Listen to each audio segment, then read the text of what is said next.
यह मंदिर कर्नाटक राज्य के हालेबीडु शहर में स्थित है और यह भगवान शिव को समर्पित है। इसका निर्माण होयसैल साम्राज्य के राजा विष्णुवर्धन के राज्यकाल में 12वीं शताब्दी में कराया गया था। यह एक नहीं दो जुड़वा मंदिर है जिसे होयसलेश्वर के नाम से जाना जाता है। एक मंदिर राजा होयसाला के नाम पर होयसलेश्वर शिवलिंग को समर्पित है, दूसरा रानी शांतला देवी के नाम पर शांतलेश्वर शिवलिंग को समर्पित है और इन दोनों मंदिरों के मुख पूर्व की ओर है और इसका निर्माण 190 वर्षों में पूरा हुआ और बहुत सारे कलाकारों की मेहनत लगी।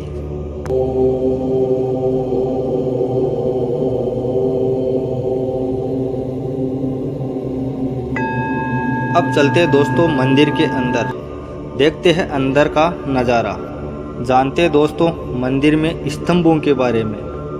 मंदिर के स्तंभों को जटिल और कठिन संरचनाओं के साथ गोलाकार आकृति में इतनी सफाई से बनाए गए थे कि इनको देखने पर घूमते हुए नजर आते, लेकिन घूमते नहीं हैं। और स्तंभों के ऊपर दो गोलाकार भगवान श्री कृष्ण के सुदर्शन चक्र को लगाया गया है। सुदर्शन के ऊपर हिंदू देवी देवताओं की मूर्तियां भी बनाई गई है।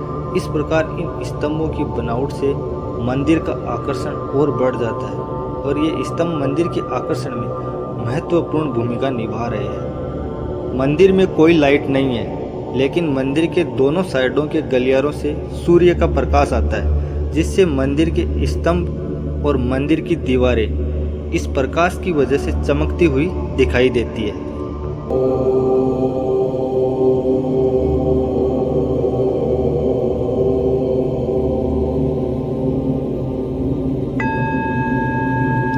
दोस्तों मैं कैमरे को घुमा के दूसरी साइड का भी नज़ारा आपको दिखाता हूँ। इधर भी एक दरवाज़ा लग रखा है, देख सकते हैं आप। चलो दोस्तों अब दर्शन करते हैं नंदी महाराज के। और यहाँ पर दो नंदी के मंदिर भी है और इन दोनों नंदी के मुख होयसलेश्वर और शांतलेश्वर शिवलिंग के सामने है। इस मूर्ति को देखकर आप भी अचंभित हो जाएंगे। ये मूर्ति एक ही पत्थर के टुकड़े से बनाई गई है और इसे इस तरीके से तराशा गया है कि इतने विशालकाय पत्थर के टुकड़े को हाथों की मदद से कैसे इसे इतना सुंदर रूप दिया गया होगा। बिना मशीनों की सहायता से इतनी सफाई से बनाया गया है कि शीशे की तरह परछाई नजर आए। जब हम इस नंदी के सामने जाकर देखते हैं तो हमारी परछाई स्पष्ट रूप से दिखाई देती है। इस प्रकार यह मंदिर अपनी कठिन और जटिल संरचनाओं को दर्शाता है।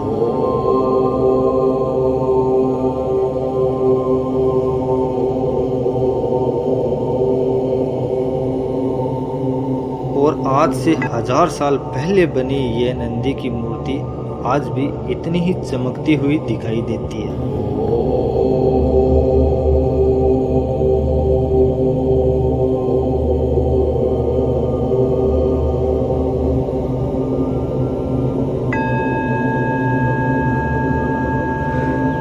और इस मंदिर में गरुड़ स्तंभ भी बनाए गए हैं और ये स्तंभ इस बात के प्रतीक है कि ये गरुड़ राजा और रानी के अंगरक्षक होते थे और ये अंगरक्षक अपने स्वामी की रक्षा के लिए उनके साथ ही रहते थे।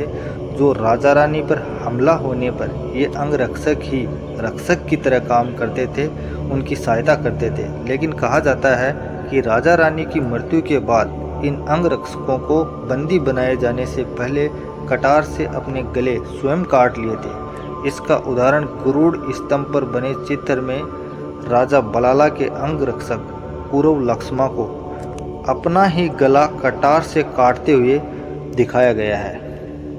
और जहाँ भी आप देखोगे तो मंदिर की हर दीवार पर अप्सराओं को नृत्य करते हुए हिंदू देवी देवताओं, गंधर्वों, राजाओं, सैनिकों, अंगरक्षकों, हाथी, घोड़ों और जीव जंतुओं और जानवरों की मूर्तियां ही दिखाई देगी।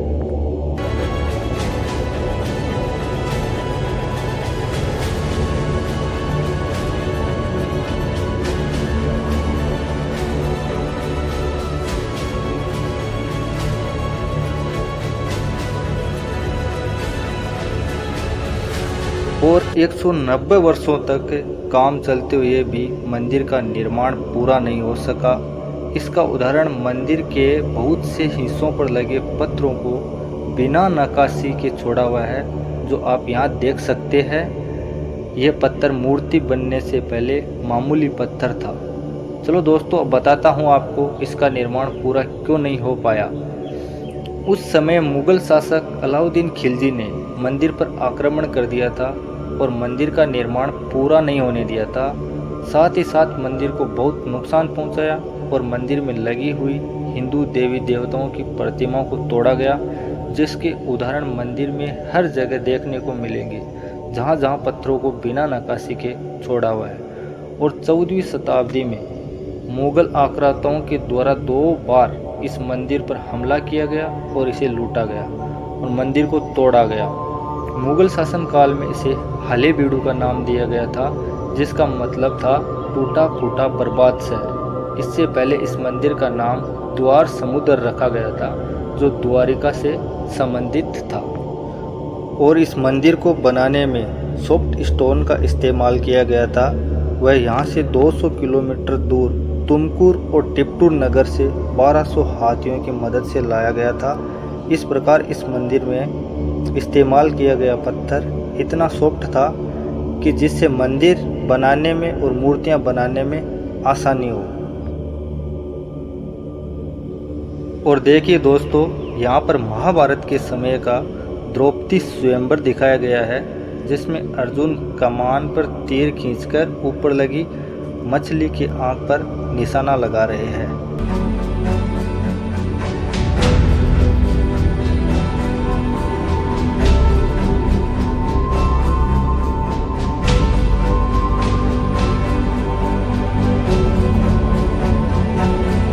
और दोस्तों, यहाँ पर आप देख सकते हैं भगवान श्री कृष्ण को गोवर्धन पर्वत को अपने हाथ पर उठाते हुए दिखाया गया है।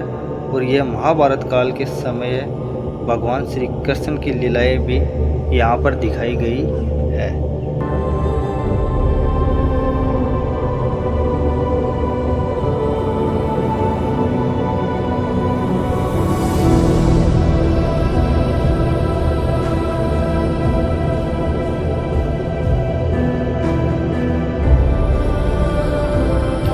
और यहाँ पर देखिए, भगवान विष्णु को वराह अवतार लेकर हिरण्याक्ष नामक राक्षस का वध करते हुए दिखाया गया है। और यहाँ पर विष्णु पुराण को दर्शाया गया है।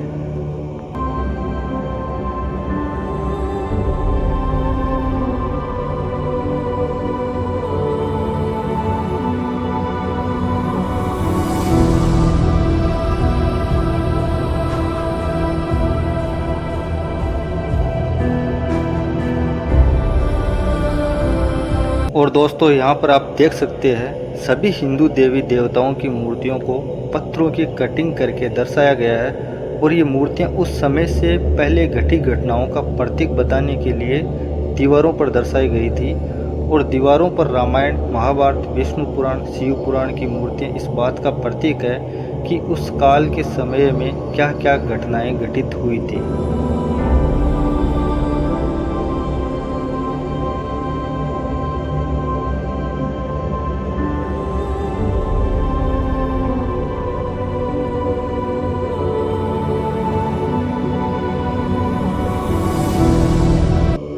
और दोस्तों, ये देखिए, यहाँ भगवान विष्णु को नरसिंह अवतार लेकर दैत्यों के राजा हिरण्याकश्यप का वध करते हुए दिखाया गया है।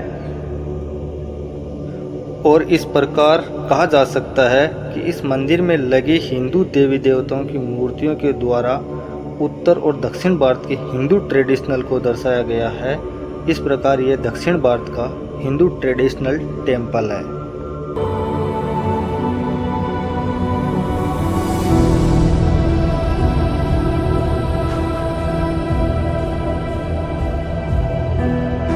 और दोस्तों, यदि वीडियो पसंद आए तो लाइक कमेंट अवश्य करें। और ऐसी वीडियो देखने के लिए मेरे चैनल ट्रू ऑफ सनातन को सब्सक्राइब अवश्य करें। मिलते हैं नेक्स्ट वीडियो में, तब तक धन्यवाद। जय श्री राम।